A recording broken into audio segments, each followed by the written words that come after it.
Naofumi Iwatani has never felt pain in his life. Pain that he would not even know. Pain of the physical. Pain of the mental.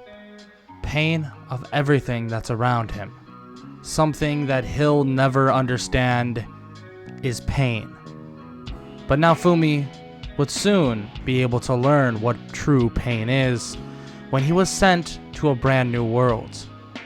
One day, he was just lollygagging around, doing his normal thing, walking over to a library, and he began reading book after book. Naofumi was a bit of a nerd. He liked to learn, but he wanted to learn more and more, and one day he decided that he'd take a little break from his usual non-fiction reading, and he'd read some fiction. Eventually reading something about a man that wanted the world to feel his pain. He wanted to cure the world of its sickness, wanted to cure the world of pain itself. But through that idea, everybody needed to observe pain. Everybody needed to feel it. That makes no sense. You have to feel pain to know pain, and have pain to live without pain? I don't get it, to be honest with you. And what's up with his eyes? They look all ringy. Why does it look like that? So ominous, scary, terrifying. I don't know, to be honest with you. But it's kind of like a hallucinogen. Like that thing that people do, like hypnosis. Whatever. This is not the book for me. Naofumi closes the book, puts it away, and grabs another one, looking at the 4 cardinal heroes. The heroes all wield different weapons, being that of a sword, a bow, and a spear. He begins to flip the pages, and he sees that there's nothing else. He begins to walk over to the librarian, but he sees that the entire library that was once full is completely empty. Naofumi continues to flip the pages in complete confusion. Where is everybody? What's even going on? He flips to one page, and those eyes that he saw on that other book were sitting right there in front of him, staring at him, staring deep into his soul, and all it said was one thing: Rinnegan. Naofumi didn't know how to take this, didn't know what was even going on. That's until the eyes began to glow brighter and brighter, and the light consumed him as if he was blinded himself, gone in an instant. Naofumi woke up in a new place that he had no idea where he was, and let's just say this new place would come with a lot more pain. Yo, what is good, everybody? It's your boy Golden Falls, Golden What If, whatever you want to call me, and I'm back with the first part of Naofumi, the legendary Rinnegan hero. As you can see, the title is a little different. I'm trying some new things out. This is kind of how it's going to be. No more episode numbers. I don't really like the idea of episode numbers, so we'll have episode titles, and we'll have playlists and stuff like that for y'all to keep track of it. And I'll make sure to have the previous episode pop up before the episode even starts. So if you want to see that as soon as possible. So welcome to the first episode, or one of 2, of Naofumi, the legendary Rinnegan hero, episode title, Understanding Pain. So if you enjoy, make sure to leave a like, sub, comment down below, and I'm not going to waste any more of your time. Let's just get right into the what if. Let's get it. He arrives in this new world, and he begins to question everything around him. Naofumi has no idea what's going on, and no idea who these people are. But when he looks at the weapons that they're wielding, he realizes that they are very similar to the ones he saw in the book. When he sees he has no weapons, he remembers the eyes he saw before he was sent here. Is that what I have? I mean, there's no mirror. He looks to his left to see that all 3 of them are staring at him as if he looked very weird, and they even question why his eyes look the way they do. Naofumi looks into the glare of one of their spears to see that his eyes are similar to what they know as the Rinnegan, and that he feels this extra layer of power, this feeling, something he's never felt before, as if he has an adrenaline rush, but it's infinite. It just completely fills him and makes him feel energized the entirety of the time. He must have something that he's not so sure about. And well, that would be confirmed when they're named the Cardinal Heroes. 2 people come down to basically greet them and bring them back up to the throne room so that the king can speak with them. They demand money and basically compensation for what they have done, and well, the king says that they will get all of that and more when they're able to protect the kingdom. So they eventually agree to protecting everybody there, but they do look at Naofumi kind of oddly, asking what he has, what is his weapon, and Naofumi doesn't even know. But someone there even begins to point out his eyes, wondering if that's basically what his power is.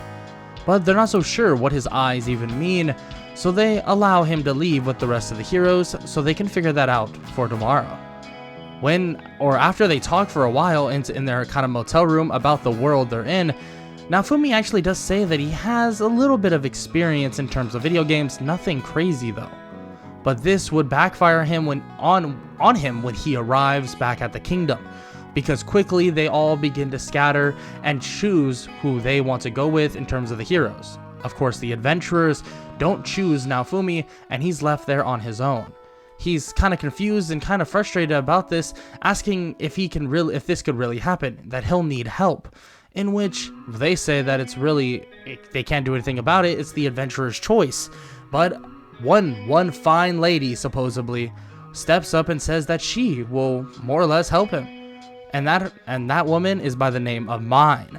Mine is there to help him and join Naofumi's party, teaching him the basics, introducing him to Erhard, and some various other things as well, leading to them training. Naofumi realizes that some of his strengths and weaknesses are pretty apparent. Frankly, he doesn't know how to use the power that he has, but in his leveling system that he learned about, it does seem that his power is known as the legendary Rinnegan. It seems like the Rinnegan has various, and when he means various, he means various other powers that he doesn't even know how to use. But most of them are kind of locked or just unable to more or less use.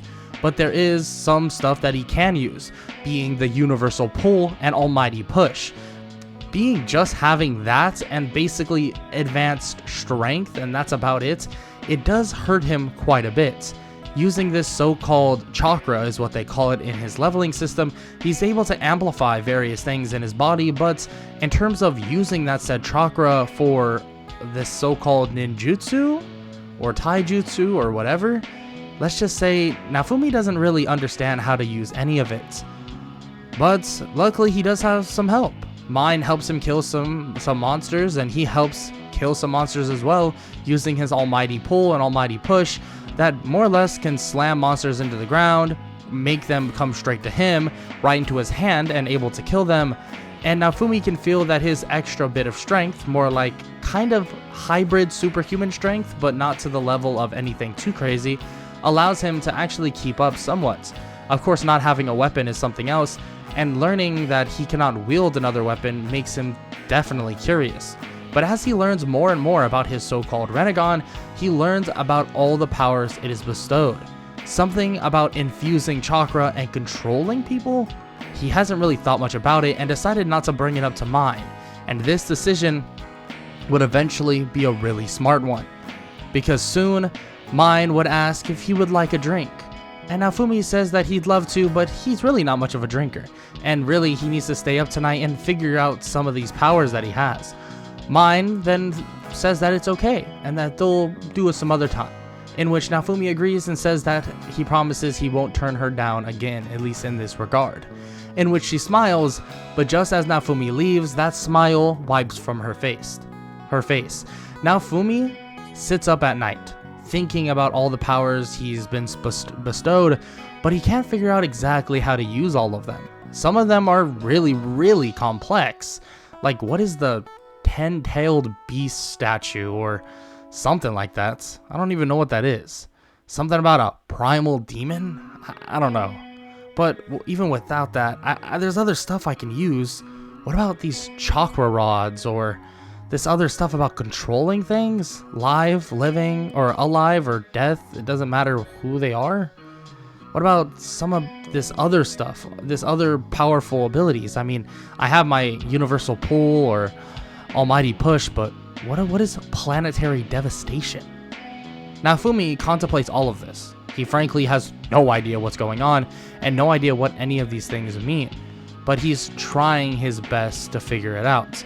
It does seem that he has some odd things in terms of more or less just learning how to control people, but also learning his powers in general. He eventually does figure out before he sleeps that he can basically use his chakra to do different things. So in his leveling system, there are different ninjutsus that he can actually use, which he doesn't really understand how to use them, and every time he tries to use it, it seems like it doesn't exactly work.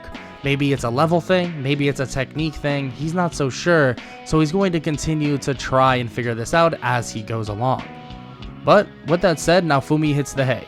He wants to get some sleep, and eventually he does just that, and when he falls asleep, he begins to hear these noises outside his door, but it's as if he's hearing the whispers of it, as if they're not actually talking, but he can hear within their mind, hearing whispers of certain ideas, things that happened, them saying that Naofumi is a rapist. This immediately wakes up Naofumi. He stands up and opens his door to see multiple guards outside. He questions what's going on, and they say that he needs to go to the king right now. Naofumi is curious about what's going on, but continues to just follow their lead, waiting for the king to explain what's happening. When he arrives, though, Mine has accused him of rape, of taking advantage of her. Naofumi can hear the laughter within her head and even the king's. But the other heroes, they just believe what she said. Everyone around them, that's what he's doing. Can he really read their minds? Is that what he's hearing? He's hearing their minds? Somehow? He's not so sure, but he can hear the whispers, hearing the knowledge of everything that they're saying, and he begins to see this glow around them. A glow of some sort of soul? He doesn't know, and he's not sure.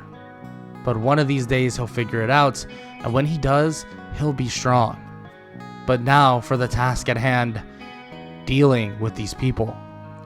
He tries to argue the case, saying that he didn't do any of that sort, but they don't believe him. They say that he is just a hungry, or basically a power-hungry hero, that he's nothing, that they'd kill him if they didn't need him to protect this place. Naofumi is pissed at hearing this. He doesn't care about them. He doesn't care about anything in this world. Why would he care? He's pissed. He's never felt like this in his life. Naofumi then breaks free of the guards and actually just begins to walk away. But multiple of the guards try and stop him. But when they try to do this, one thing is heard. Or actually more specifically, 2 words. Almighty push. Naofumi sends a shockwave around him, and they all go flying off of him, slamming in either to the wall or right through multiple windows. He walks away as everybody is shocked at the display of power. Naofumi doesn't want to deal with this. He's tired. He's frustrated. He thought that, well, he finally got some slack. Someone helped him out. But instead, she turned and she wanted to make him seem like the evil person. This must be planned. He can tell. And this just infuriated him even more. Naofumi headed off, knowing that the whole capital, the whole Melwarmark, the entirety of the kingdom knows that he supposedly raped a woman. So when he leaves, everybody begins to whisper about him, watching him walk away, and just as he gets near an alley, Erhard grabs him, slamming him into the wall. Naofumi shakes his head and tells him to get his hands off of him right now, or else. Naofumi's eyes are just deepening in the fact of this power that he holds. Erhard's grip is broken instantly, and Erhard realizes that Naofumi, he's not the guilty one. Something happened. Naofumi even hears this contemplation in the mind of Erhard and even sees the glow of his soul. He's not so sure. He doesn't understand it, but he sees this soul as if he has a power to do something about it. But he really doesn't. Not right now, at least he's not strong enough to do so, but he could. Why can't he read their minds but just see their soul? Maybe that's a perk? Maybe whatever this power is originally, it's boosted by the leveling system? He doesn't know. Frankly, it's not something he even needs to think about, but just as Erhard is letting him go, he tells him to follow him. They head back to his shop in secret, giving him a jacket of some sorts to hide himself. As he heads back into the shop, they begin to speak about what occurred. Naofumi told him everything that happened, and, well, let's just say Erhard called him kind of stupid for not knowing the rules of the video game-esque world, or his world. In which Naofumi says that how would he know, he was just summoned the other day, and he says that is a fair point. But with that said, they already tried. They can't even use, or he can't use weapons, so there has to be a way otherwise. But Naofumi brings something up. I have something that's called chakra rods. I don't get it. It doesn't really make sense to me, but supposedly I can use them. It gives me a connection? I don't know. It's this connection I can use to basically, and I'm gonna be honest with you, it's used to control people. I can control people via these so-called chakra rods. It like links me to them in a way, but I don't really understand that whole aspect of it, you could say. Immediately, Erhard shakes his head and says he doesn't understand. The best he can do is give him like a weird bow staff or a pole, maybe with flat edges, but that's about it. Everything else didn't work last time. But with that said, Naofumi begins to grab this small but very, well, you can call it minuscule bow staff, and he immediately gets shocked. But after he gets shocked, he has a realization that maybe, just maybe, he can produce these rods, these so-called chakra rods, on his own. But that's a whole nother idea. He has a lot to learn and a lot to figure out, so he needs to go training. He begins to say that he'll see Erhard soon, but as he leaves, let's just say there are a lot of people waiting outside for him, and Erhard is signaling that he has called them. Erhard just turned on Naofumi. Turned on me. He turned on me. I see what you did there, Mr. Erhard. Doesn't really matter. I'll be leaving anyways. Move out of the way, or I'll kill you. Naofumi walks by the giant group of people, and now he truly feels alone. He thought maybe Erhard felt bad enough that he'd, well, help him out. But it's as if these eyes alone, scare every single person away. Naofumi now only has one job. This next month he needs to get stronger. He's not sure how, but he'll figure it out as he goes. He begins to basically self-train himself. He tries to figure out anything he can do. These whole chakra rod things, he finally learns how to use them and actually see how they work, but frankly, he doesn't know much about it either. He's able to kill monsters with it.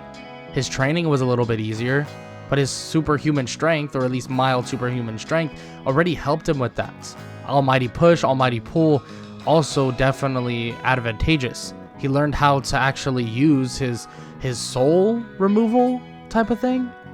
He doesn't understand it much, but it's something called the 6 paths of pain, starting with the Diva path, and then the Ashura path, then human, animal, and Preda, Naka? He's not even sure. He doesn't even understand what's even written in front of him. How could he? I mean, frankly, it's all so new to him, but these paths make him think. Maybe this world, maybe with this power, he can make people fold to his will. Make people feel his pain. Naofumi understands that he'll need to get partners, but those partners don't need to agree with him. He can make them powerful. He can, in turn, make himself powerful. So that's exactly what Naofumi is going to do. And this opportunity would come about a week after he started training and getting substantial levels. He begins to walk back to this area. He's been expelled, basically, or completely banished, and just thrown out of the Melromar Kingdom, so he stays in this small place he made for himself. But when he sneaks back into the Melromar Kingdom to try and get some food and get some other supplies, someone approaches him. A short guy.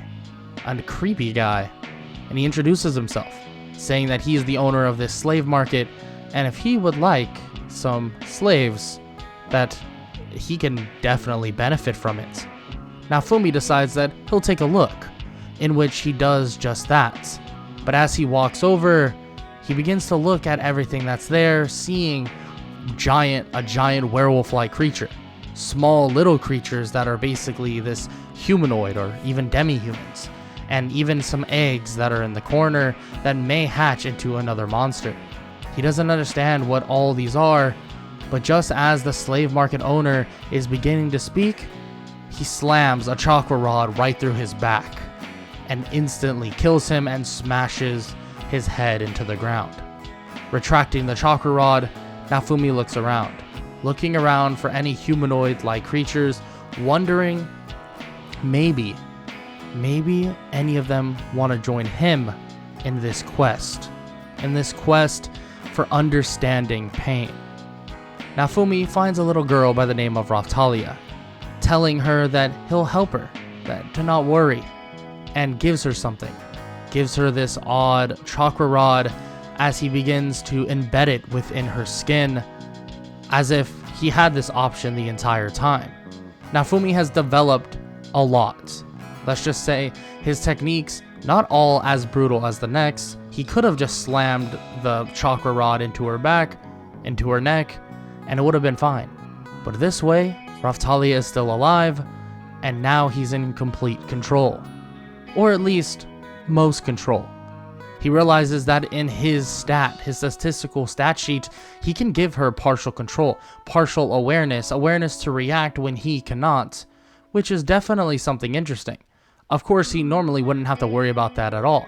His ocular jutsu is practically connected to anything he actually has. He realizes that relatively quickly. What Raftalia sees, he sees. But giving her that outer dimension, that outer idea that she can do things on her own, is something that he was thinking about and something that he feels is a good idea. But what should he embed into Raftalia? He decides to start with something simple. He'll give her the human path. A path that would allow her to remove souls, something he wasn't so sure about when it occurred. Read minds. She'd be the perfect one for it. Eventually, a female that would be a pretty female, being able to use that power for their own good. Naofumi then nods his head as they begin to walk out, as if she understood already what the job was to be done. And let's just say, the training from here on out got quicker, better, faster. And throughout this time, Naofumi debated with going back into that slave market, walking over the dead body of that slave market owner and getting another person to add to his group. For now, he won't. But maybe, just maybe, he'll add a little monster to it. It's not too bad of an idea to do so anyways. After training for the next month, their power has exceeded very, very, very well. They have grown in strength a substantial amount, and Raftalia has shown that she is extremely capable with not only the power that was given to her, but even weapons that they found throughout their journey. They just fought monster after monster and eventually were able to get Raftalia a nice sword, allowing her to expand her arsenal of power even more, but still, with her human path of pain powers, she can do far more with that blade. The blade endowed with that power, let's just say that she is extremely strong herself. Both of them being at a decently high level, Raftalia at 35 and Naofumi at almost 50, they're ready for the next wave. But Naofumi needs to know when that will occur. But he won't even be able to know. So counting his days more or less, he basically headed over to a nearby village called Loot Village, in which he talked to the people there, vaguely, not too much, but did talk to him for a little bit. asking about time frames and other things like that, and that realizing he's only been there for about 28 days. Approaching very soon, in about 48 hours, will be that first wave. But after he's done with this, he needs to figure a way out of Melormark, and so that he can find his own way, his own path. Naofumi awaits the wave while preparing with Raftalia, and then he gets a notice soon after the 48 hours are up, saying that the wave is about to begin and if he wants to be sent to the main boss, in which Naofumi doesn't necessarily want this. He actually wants to try and protect the people here, at least at this moment, but he debates with that idea. He begins to look around, look at the people there. Do they really care? Do they care about me? It's interesting thoughts. Well, either way, it doesn't matter. It's just all an ends to a means, or a means to an ends. Frankly, I just need them for supplies. So I guess keeping them alive is probably beneficial. Naofumi does just that. Let's just say the wave wasn't very fruitful, very eventful. Naofumi learned some new techniques during this time, including something known as shadow clones. These shadow clones allowed for him to make duplicates of himself. It's very limited. He doesn't even know how this whole chakra even works. Supposedly, a wielder of the Rinnegan like himself would have a ton of it. But it seems that this so-called Rinnegan works very differently in this world. The scaling and the power scaling and the differences are very, very intense. He reads one thing in terms of the description of the Rinnegan, but he reads another in terms of the description based on the world's stats. He's not so sure what the effect is and how it scales, but he does have extreme amounts of powers that he can wield himself. But after defeating most of the monsters, we're talking about these zombies, these orc-like creatures, these skeletons, whatever you can think of, he defeated, and finished off with relative ease. Raftalia just went around either slaying them with her sword or taking a soul if one was present.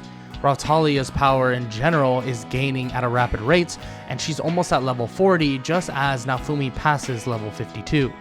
They're both extremely powerful, but Naofumi knows that the bigger his army grows, the more people he gets, the more paths of pain he can link to himself, the better everything will go.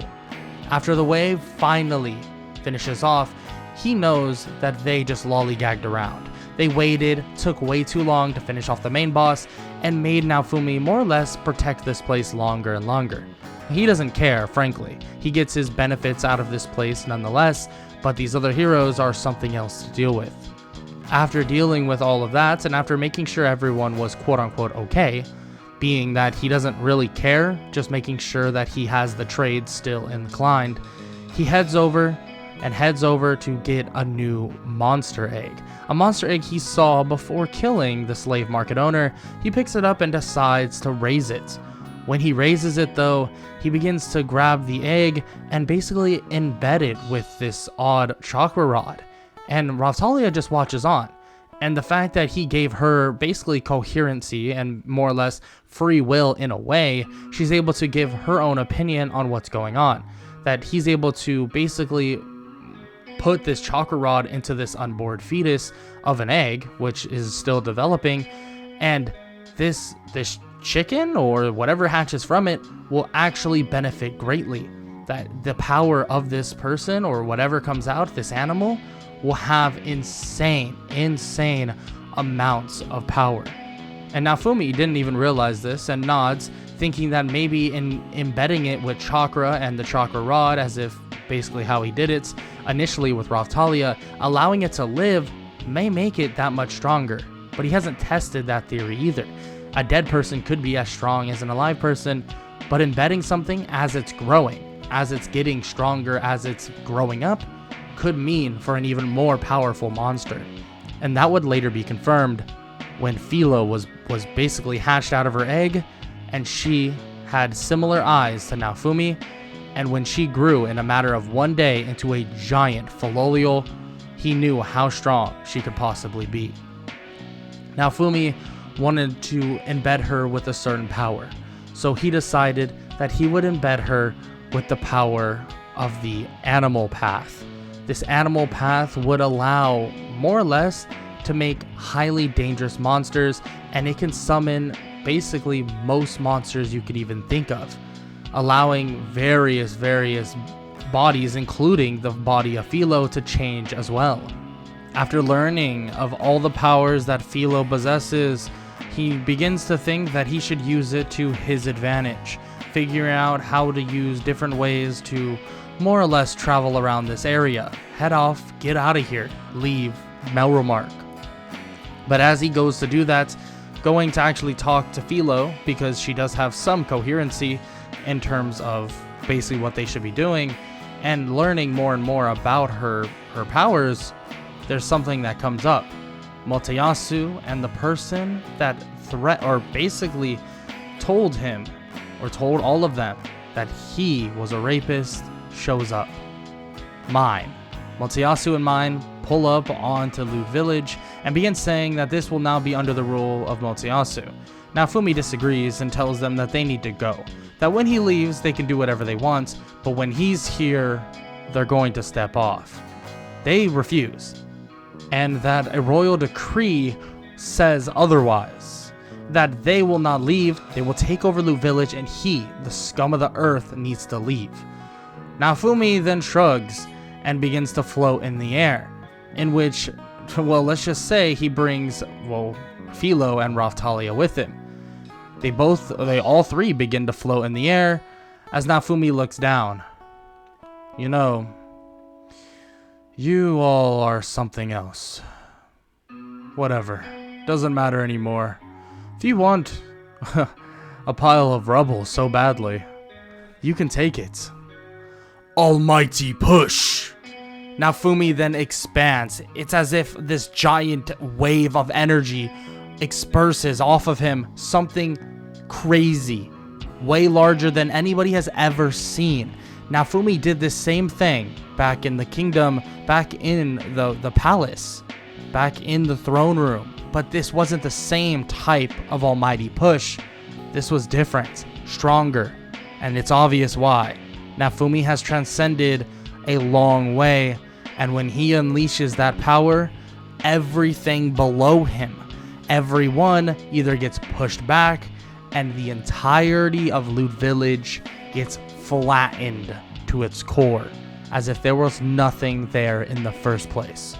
Naofumi then leaves with Raftalia and Philo, as Philo turns into a dragon-like creature, flying them out immediately off and summoning another dragon, so that they would basically have multiple people on, or one person on each mount.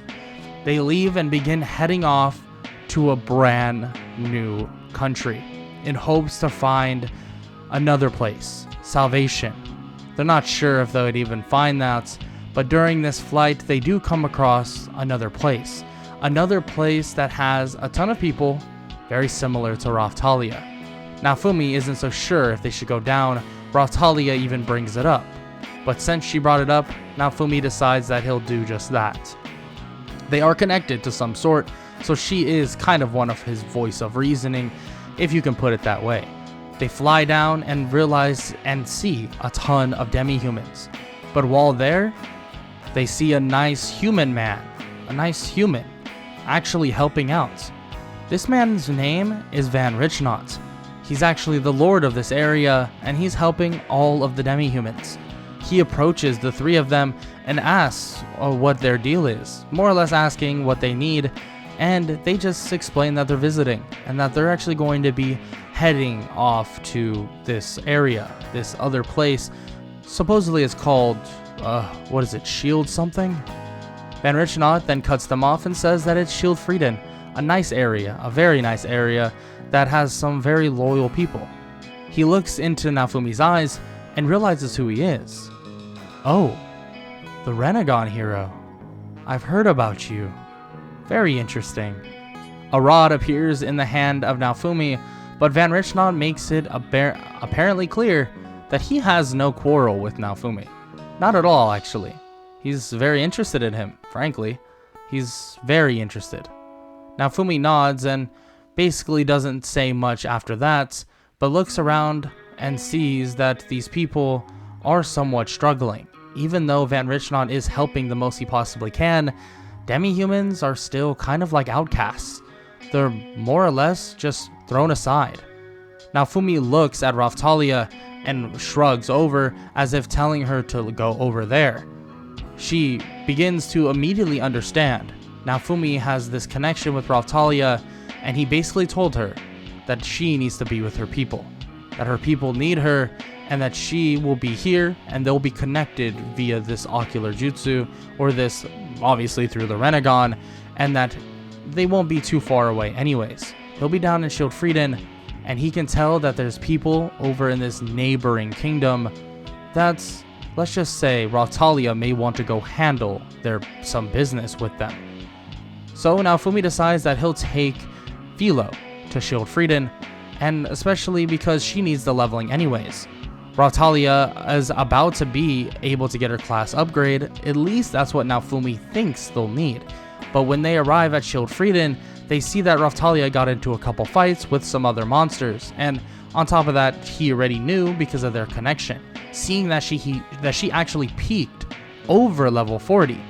This confuses Naofumi. He got some information about these said class upgrades, and it was supposedly he would need to get a class upgrade for them after level 40. But his guess, and his only guess, is that the connection with the Rinnegan basically gives them a leveling system similar to one of the heroes, because they're literally an attachment of himself. So he just thinks that maybe this would just be a way for her to level up way easier, and she wouldn't even need a class upgrade, allowing her to grow in strength exponentially over this time. Naofumi, though, arrives in Shield Frieden and begins to introduce himself to the people there, and his name is Naofumi Iwatani. He is greeted with basically no remorse, no nothing, no bad influence or anything like that. They invite him straight in, saying that he is definitely welcomed here. They talk to him about the previous heroes that were here before. The shield hero that was here before would protect them, help them out. They would be kind. And they look at Naofumi and realize that he must have been another version of the shield hero, you could say. A different version. Naofumi asks if that's a problem, and they say no. They say actually not. That there is no problem with the shield hero not being here. It's truly just the protection over the world that they care about, and the protection over themselves and their families. That they have gone through a lot of turmoil as well. And after the fact that Melromark summoned all 4 heroes, it really put them in a rut. Naofumi, hearing this, realizes what he's saying. What this man is saying, this demi-human, is basically saying that they weren't supposed to summon the 4 heroes. He didn't realize that he could have been summoned somewhere else. Any other country. Shield Frieden, Siltveld, Fabre, all of the countries he's heard about from Van Richnant. But he wasn't. He wouldn't have had to gone through that if he was. This frustrates him, pisses him off, and wants his basically pain to be felt throughout Melromark. And that's something he's going to make sure happens. But that's not the only thing that he has on his mind, and that's actually basically making sure that these people here are protected themselves. Naofumi approaches the man. This man is just a simple man, but he's more or less one of the noblemen.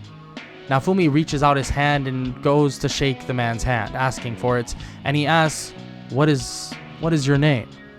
The man then looks at him and nods and says that his name is Liam. Liam, I see. Well, you will definitely be useful. Naofumi then sends a chakra rod through the man, but then kills him just as he does so. He wants to test if he could actually do this on a dead body, learning he could do such a thing, turning him into the Predapath. It seems that he's still withholding a lot of his power, if not every power from all 6 paths of quote-unquote pain, but it does seem that it is running thin.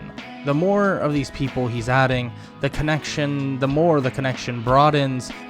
It seems like the power of the Rinnegan is slowly but surely loosening from its grip, Naofumi knows that he must actually get stronger from here on out. Having 3 of the 6 paths of pain, especially in different areas, with Raftalia somewhere else, and eventually the Predapath being here, or Liam being here in Shield Frieden, would definitely become a problem in this near future. But with that said, Naofumi knows that soon, not very soon, but definitely soon in the coming weeks, there is going to be an eventual wave. This wave will be something he needs to be prepared for, but unfortunately he'll have to basically handle some other things before that occurs. He's called back to Melremark, more specifically to where Raftalia currently is, leaving the Predapath there currently.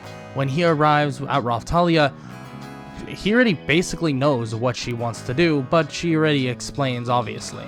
After explaining a bit, they head off to a nearby kingdom.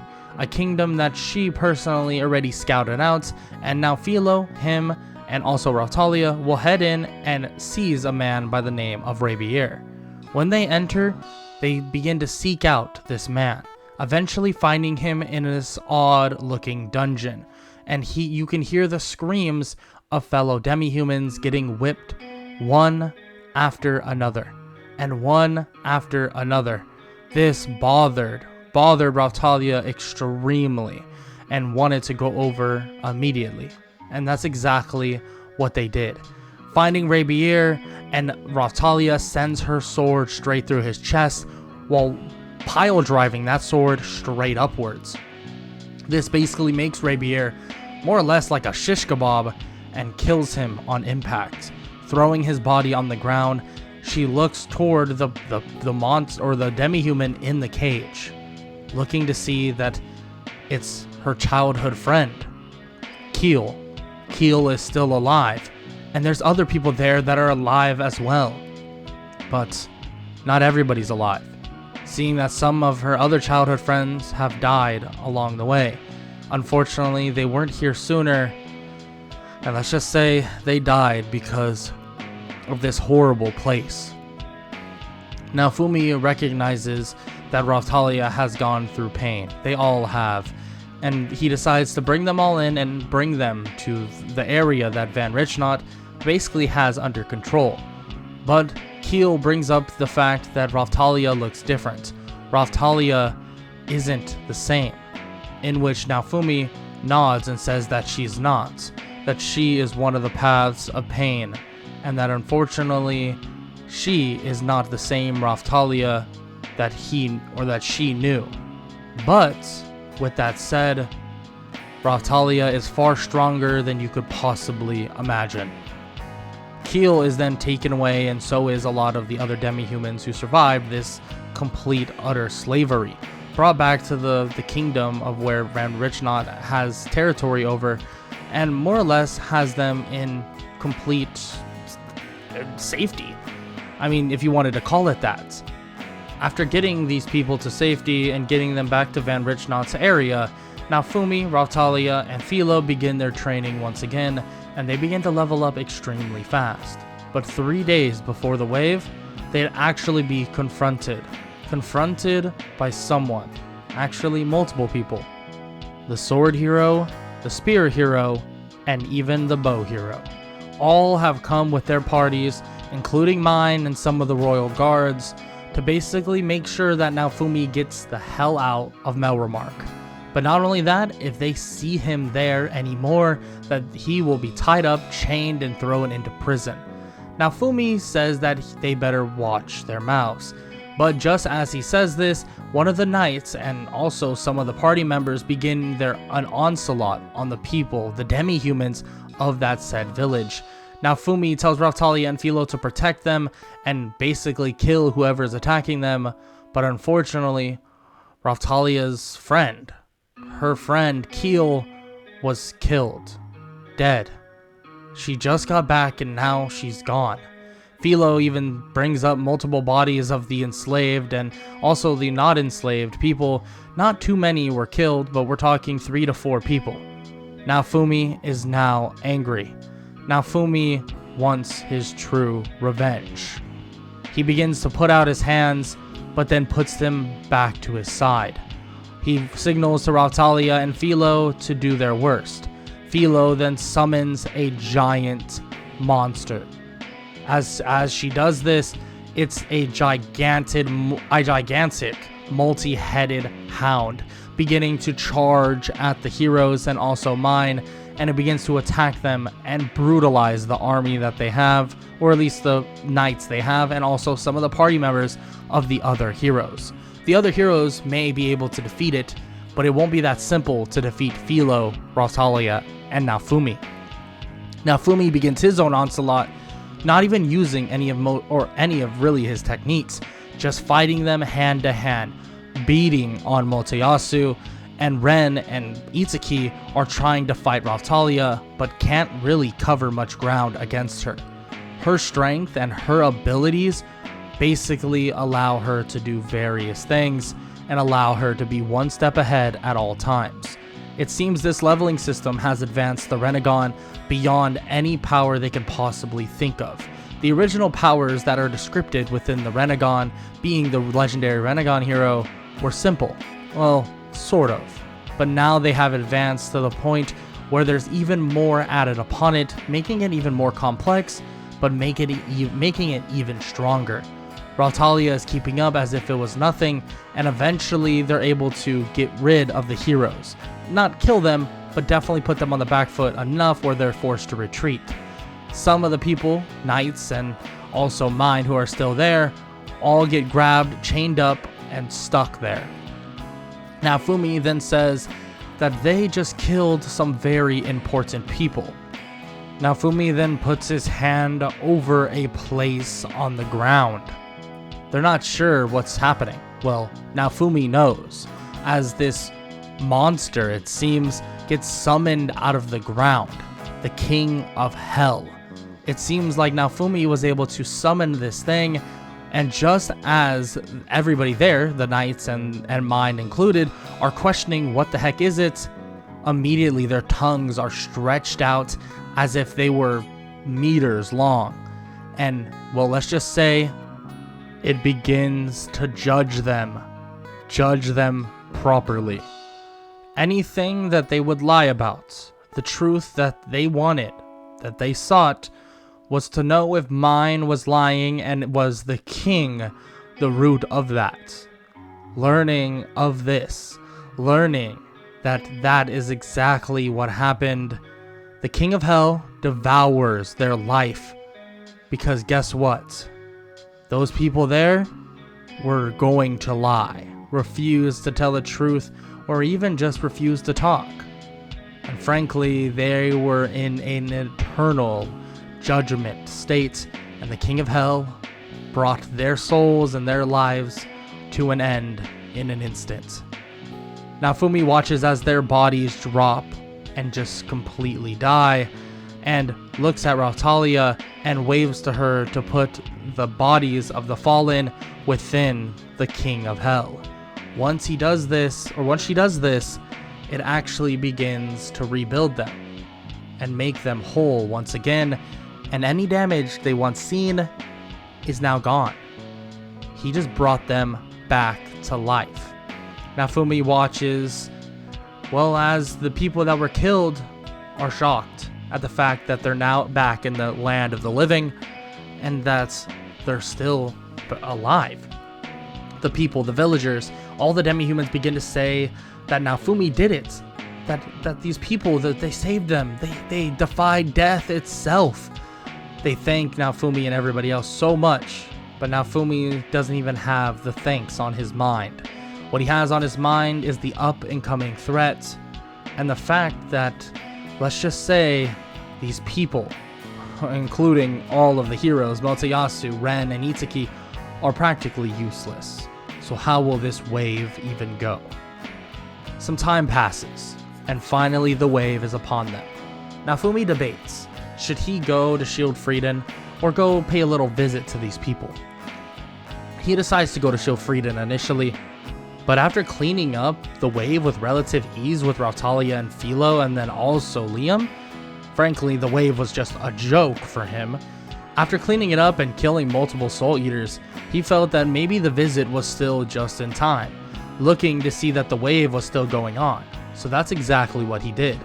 With Philo there and their optimal travel, they arrive back in Melromark, right where the main source of the wave is. When they arrive, they see that the people there, the three heroes, and whatever party they have left, are arguing about who should defeat the boss and how to defeat it. Naofumi, Raftalia, and Philo just watch on as they get nowhere with it. Naofumi eventually throws and shoots a blast of some sorts. They're not so sure where it came from, but it was a blue spherical orb. An orb gets thrown at the spots where, well, let's just say, needed to be hit, because that's the only way that they were going to awaken the Soul Eater. But once the Soul Eater arrived, they even struggled to beat it. They couldn't beat it. But just as they couldn't beat it, Glass, a woman wearing a black kimono and two twin-bladed war fans, kills the Soul Eater and then kills the next. She is that much stronger than them that this might be a joke for her. Naofumi lazily heads over to the woman by the name of Glass and stands in front of her.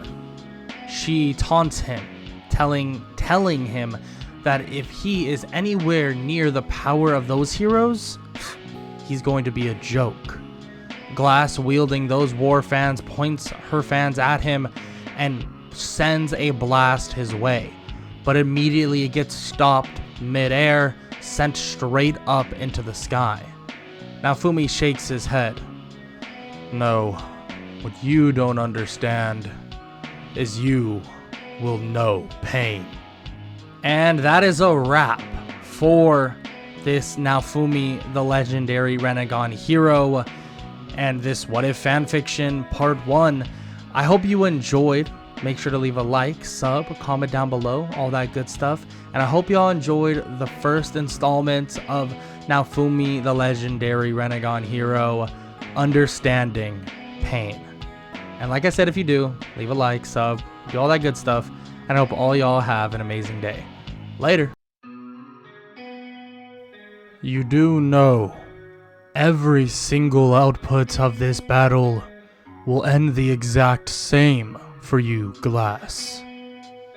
Glass stands there in front of Naofumi and his party, in front of Philo and Raftalia, and is debating how she wants to go about this. His strength is unheard of, and she doesn't even know how to truly approach this fight. Naofumi reaches out his hand and tells her once again that she does not want to go through with this battle, and that after all of this, she will sincerely know pain. Yo, what is good, everybody? It's your boy Golden Falls Golden What If, whatever you want to call me, and I'm back with the finale of Naofumi, the legendary Rinnegan hero. This episode is titled End of Pain. So with that said, I hope y'all enjoy, and I hope y'all basically just enjoyed this overall with the new little thumbnails and stuff like that. And also make sure to leave a like, sub, and comment down below, and just leave any suggestions you got below as well. And with that said, let's just get right into the what if.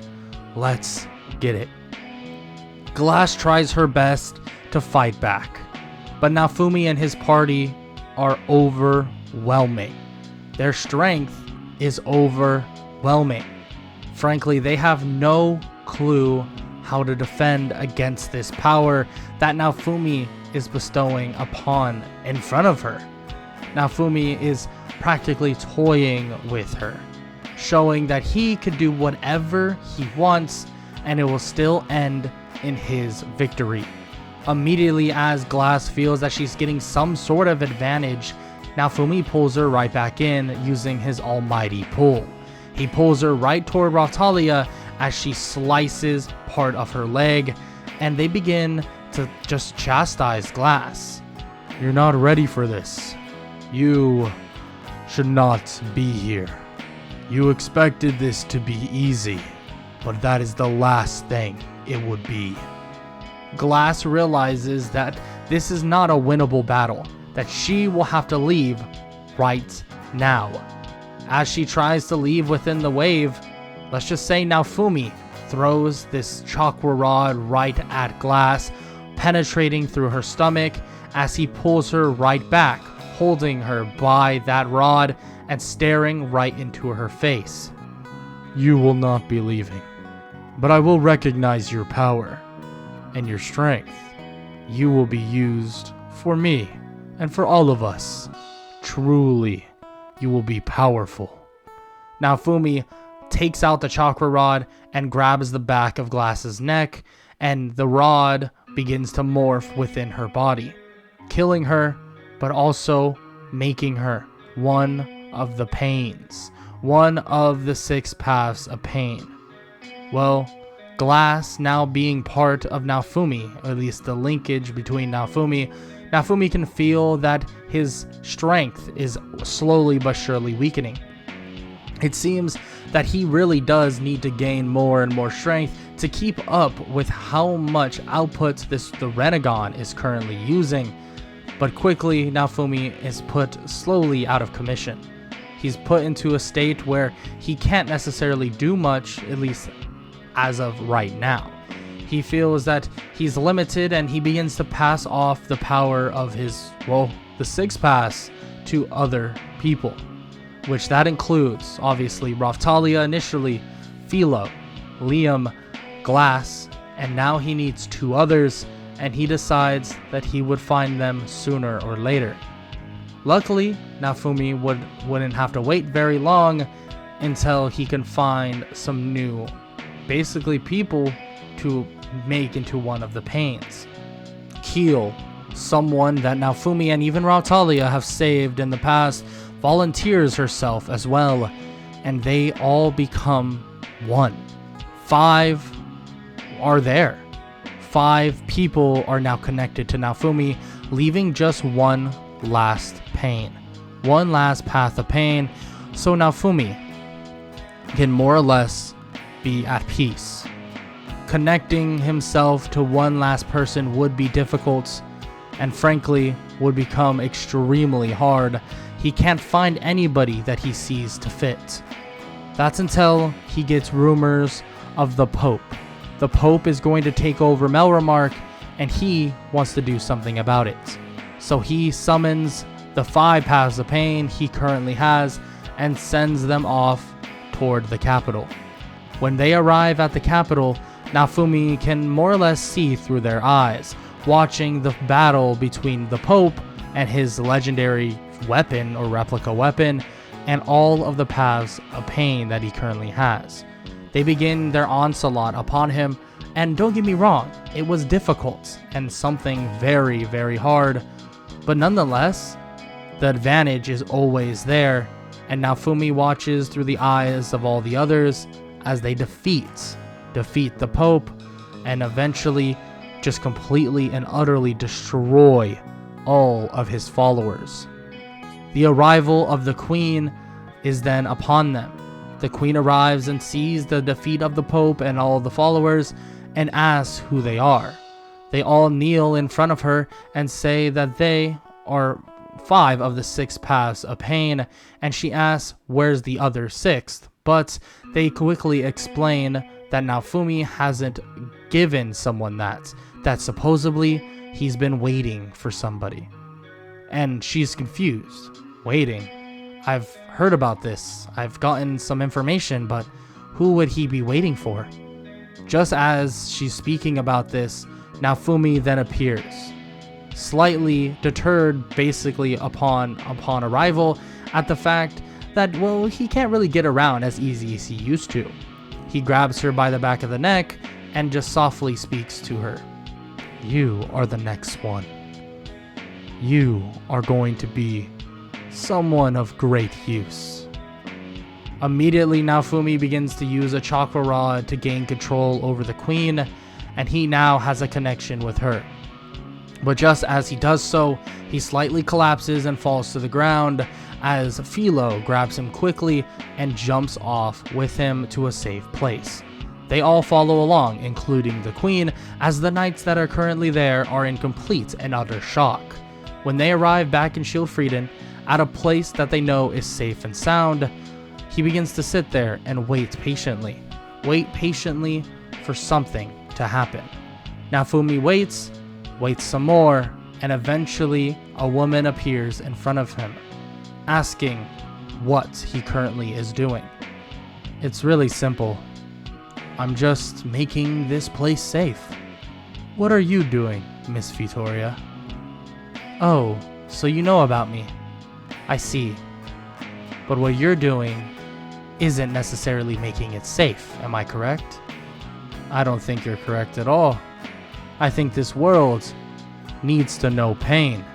And if they don't understand pain, then how could they end it?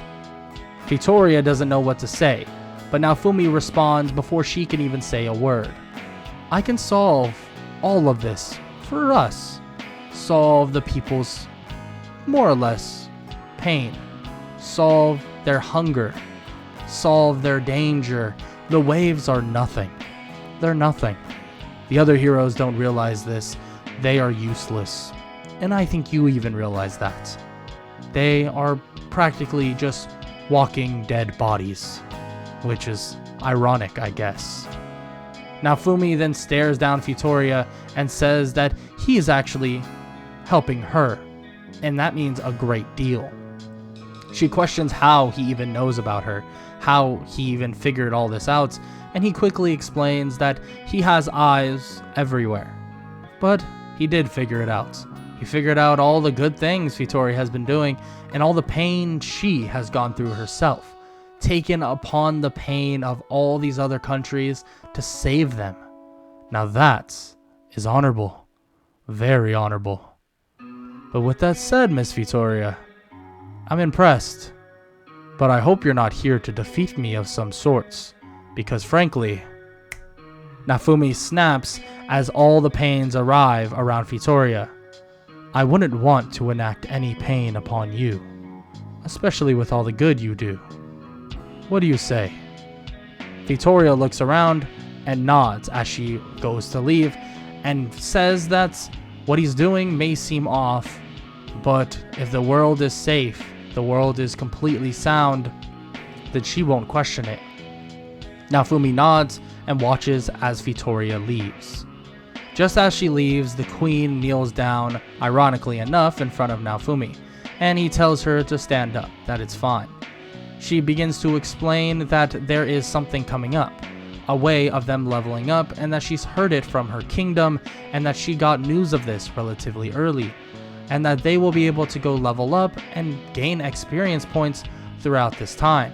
Naofumi nods and says that this will be a great way for them to level up and just, gain some experience as an entire whole. But, of course, their connection is perfect, so teamwork would not be a problem. Naofumi and his party, if you want to really call it that, which is Keel, Liam, Raftalia, Philo, Glass, and the Queen, arrive in Kalmyra.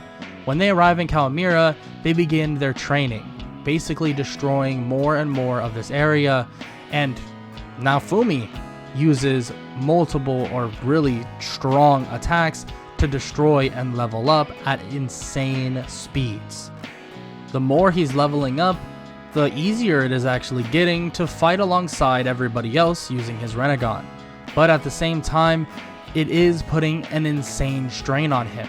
It's as if keeping all 6 of these people, the 6 paths of pain, coherent all the time drains him at an immense rate. Even with his leveling system keeping up with that idea, it still is struggling, even with him at a level of almost 90. Naofumi realizes that it will be a while until he's actually able to coherently fight with them at a good rate, so he'll stay back and more or less just give them commands and give them another pair of eyes. He decides to do this as they're continuing their training and actually gaining XP for him while he's sitting down relaxing. But just as he's doing this, he hears something from behind him. Some roughage or some ruffling in the grass, and immediately a scythe goes swinging out, about to slice Naofumi's head off. But just as it does this, a hand is right in front of it. It's Keel. Keel is standing in front with a robotic-like hand, machinery-like hand, and the scythe gets pushed back and forcing the person holding it to get thrown into a tree. Naofumi shakes his head. You are seeking revenge. It seems as if you lost somebody. Now, who have you lost? Right after he says this, a blast is sent his way by a woman by the name of Therese. Lark and Therese have now arrived to actually take them out. Naofumi turns toward them both and shakes his head, saying that this is not a good idea for them to do. This is probably the worst idea. And if I'm assuming, you're with Glass. Unfortunately, you could say Glass isn't here anymore. She's with me. Sorry to break it to you. They begin to basically continue their onslaught, trying to hit Naofumi, trying to strike him, but nothing is working. Naofumi is practically on a whole nother level. They thought that this might be the best chance for them to take him out, but maybe waiting for the wave to come in Kalmyra would have been a better idea. They're not so sure, but they are forced to retreat. But just as Lark and Therese are retreating, Naofumi pulls Therese back and holds her up by her neck. You really thought you could leave that easily? Come on. Seriously? Why would I let you leave? That is ridiculous. You both are ridiculous. Just as Naofumi is about to kill Therese, an arrow hits him in the hand and makes him slowly drop her. Oh, and now the other heroes have arrived. The other paths of pain step in front of the heroes, but Naofumi waves them off, saying to not worry about them. He then stands up and cracks his neck and says that he's been kinda weakened the last couple days, but this should be a good warm-up. Naofumi begins fighting all of them. And when I mean all of them, I mean all of them. The battle is very technical, very serious. Therese is basically there for backup and supports. Lark is there to take the front lines. But let's just say the spear, the bow, and the sword hero are nowhere near even the level of Therese and Lark. The sword, bow, and the spear hero are basically nothing. Naofumi has said this over and over again, that they are practically useless. That this whole place is practically useless. And Kalmyra seems a bit too happy, especially with a wave approaching. Just as he begins to say this, the sky begins to change to that dark purple color, and Therese and Lark even get slightly stronger, but not to the point where they can even eclipse the numbers advantage and or the strength of Naofumi and the 6 paths of pain. Naofumi looks at all of them and watches as the fight unfolds. Everyone begins to attack him, but he's able to easily dodge, and he even is able to make duplicates of himself to more or less back him up. After being able to back himself up and defeat these so-called heroes, he watches as they struggle to their feet. You see, Lark and Therese are standing for a reason. They're trying to get revenge for their comrade, the comrade that is watching them die. These other 3 heroes, you all 3 are practically useless. I mean, seriously, you really are. How dumb can you 3 be? The truth is always found out, and that is a promise. Naofumi then looks behind him and nods as the Demon King himself appears from the ground, grabbing the tongues of all of the heroes there. And they begin questioning them about their morals, questioning if they should live. Naofumi stands there and questions every last one of them about what their intentions are, what they believe. What does Motoyasu, what does Ren, and what does Itsuki think this world even is? Do they think it's some video game where if you die, you get to restart? Or do they think that they're affecting every last person here, causing them pain? But unfortunately, they aren't feeling any backlash from it. they're not feeling the pain these other people are because of their actions. Naofumi watches as, more or less, they begin to get questioned these things, forcing them to tell the truth. And when they do, and after everything is said and done, their tongues go back to normal and they fall and collapse to the ground as the giant statue, or the Demon King statue, begins to sink back beneath the earth, or the ground itself. Naofumi stands above them with his hands on his hips, looking dead into their faces. Now, you all have something I want. What do you want? Motoyasu asks, and even Ren and Itsuki question that. Lark even asks him why would he even say something like that. It's not like they even could give him anything. But you can. I want your lives. I want you to feel pain. Because once you do, the end of all pain in this world will be over. Naofumi and his party, all the other 6 paths of pain, begin to float into the air. He raises his hands as something big is about to happen. Naofumi then creates this black hole, this weird gravitational pull, this black orb that is sucking everything and everyone to it. As it does just this, he watches as the buildup of the earth creates some sort of giant planet. Naofumi puts his hands out and focuses with all his will. The other pains do the exact same. As in sync, they say 2 words: Planetary devastation. Naofumi then crashes that giant piece of rubble, the giant planet-like sphere, onto the ground, shattering, destroying everything in Kalmyra. The wave that is upon them is currently happening, but Naofumi wants to deal with this first.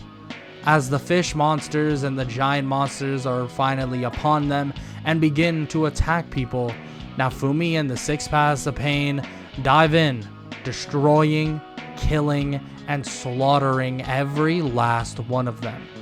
As they watch as the wave begins to fade away and the deaths of the other heroes is finally upon them, Naofumi wonders how this will affect in the future.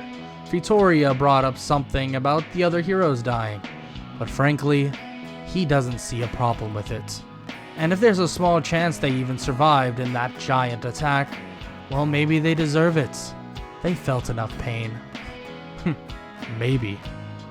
Naofumi leaves, once again, leaving Kalmyra and going to Melromark to check up on what's occurring over there, telling everybody that the death of the 3 other heroes is upon them, but he will make sure that they feel no pain anymore. Naofumi leaves one path of the pain there and decides that he will reside in Shield Frieden as the others enact his plan, his want for this world. Naofumi sits on a throne in Shield Frieden, waiting for the next wave to arrive, as the other paths of pain gain experience and other things for him specifically. As he waits, he gets calls from multiple places. For one, the queen tells him that he is the lord of a place that one of his party members actually resided at long ago, by the name of Raftalia. He takes over that area and can use that as a home base when he comes to Melromark. Naofumi thanks her for the information and begins to listen to various other things that are occurring.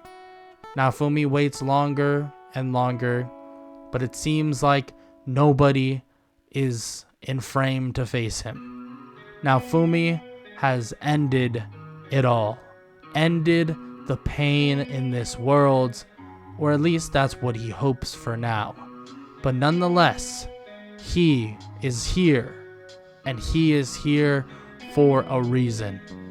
With these eyes, he sees all, and with these eyes, he can protect and or bring pain to everybody if he sees fit. Naofumi Iwatani, the legendary Rinnegan hero, is a staple for this world, a protector, but also the one who will end pain itself. That is a wrap for What If Naofumi, or Naofumi, the legendary Rinnegan hero. If you enjoyed, make sure to leave a like, sub, comment down below, and leave any suggestions you have for future What Ifs. If you like the new titles, I mean, it's not too big. If you like the new thumbnails, let me know. I like the new thumbnails. I like the new idea of the title. It gives a little more pizzazz, as if we're watching an actual movie type of thing. You know what I mean? I like it a lot, and I'm gonna keep using them as long as it doesn't hurt my viewership or anything, and it doesn't seem to have. I'm gonna keep tinkering a little bit more with the titles, with the descriptions, because I want to expand this kingdom. I want to expand our community the best I possibly can. That's the goal, more or less, in this journey for YouTube. Meet some crazy good people along the way. Like I said, I hope y'all enjoyed. Hope y'all leave a like, sub, comment down below, all that good stuff, and I hope all y'all have an amazing day. Later.